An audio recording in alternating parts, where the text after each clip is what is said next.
What's going on, guys? It is the absolute answer, Nick Cutler. Welcome to another episode of Cutler's Corner, and today is going to be all about the clown. I'm working here.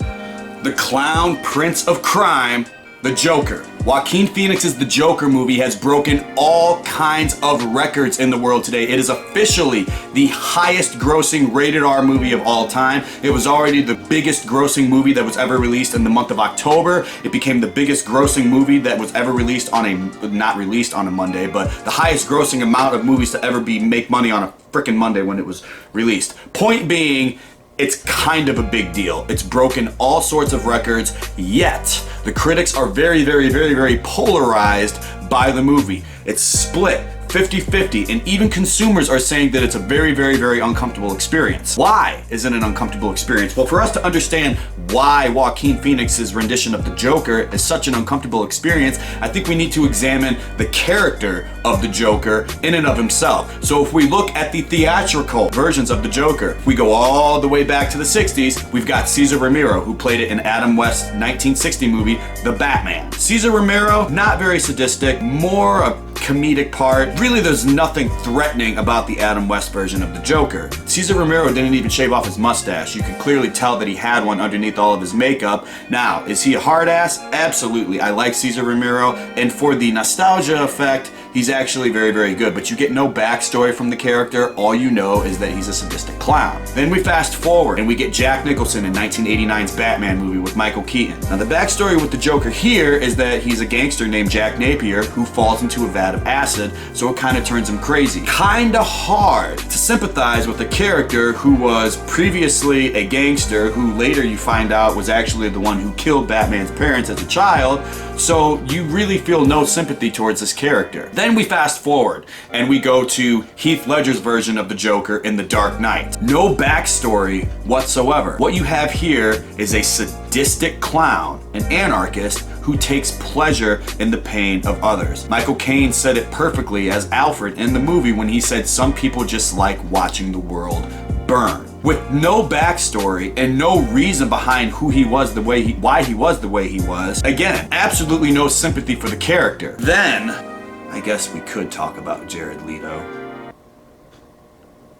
Nah. Then we get to Joaquin Phoenix. Spoiler alert, guys, I'm gonna give away some of the movie here. Joaquin Phoenix's Joker is simply a normal person with a mental disability who lost access to his medication and then is poked and poked and poked and prodded and pushed until he finally just snaps. The reason why I believe so many people are uncomfortable with this version of the Joker is because this is the most realistic look into the character. When you watch this movie, you have to actually stop and ask yourself, how many Jokers are walking around in the world today? And I don't think any previous version of that character made you ask yourself that question. No other version of this character made you feel sorry for them. And it's kind of hard to feel sorry for somebody when you know that they did not ask for the hand that they were dealt, and they're just dealing with it the only way that their mind is telling them how.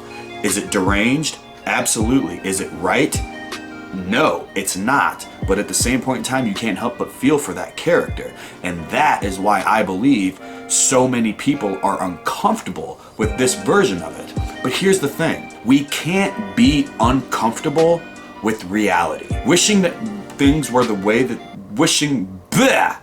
Stay with me here. Wishing that things were different instead of accepting them for how they are is never the right thing to do. You should always adjust, adapt, and overcome. Now, in this case, people were protesting. The movie theater that the shooting was at a few years ago when The Dark Knight Rises was released wouldn't even show the movie. In my opinion, that's when the bad guys win, is when we as a society start changing our ways to try to prevent things like that from happening. Here's an idea. If this movie makes you think, if this movie makes you uncomfortable, why not do something about the reality of that situation? The reality of that situation was we had a mental patient here who lost access to his medication. The medication that was being paid for by the state. Funding was cut.